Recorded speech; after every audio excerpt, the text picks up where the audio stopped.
তো গাইস, প্রথমে ভিডিওটি দেখো, তারপর ভিডিওর ফানি কমেন্টস পড়বো। এই মাকড়া দেখুন কিভাবে খাচ্ছি, দেখুন বাবা। अच्छा ठीक है। মাকড়া বেগুনের টেস্টই আলাদা বাবা। এই যে বাবা চিলি পাউডার বাবা, যখন মাঠে আসি বাবা তেজে পিঠে স্ট্রং হয়ে আসি বাবা, কমজোরি হয়ে কখনো মাঠে আসি না বাবা। আয়োডাইজ লবণ বাবা, এর মাখানোর স্টাইলটা দেখুন বাবা।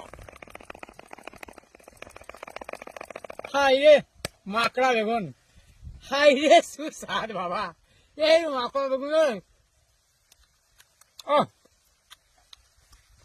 চিলি পাউডারটা পেছনে একটু লাগিয়ে নিন বাবা, দারুণ মজা পাবে বাবা। আমি হাগছি আর দেখছি বাবা। এত ঝাল খেউনি গো বাবা, হেগে হেগে মরে যাবে বাবা।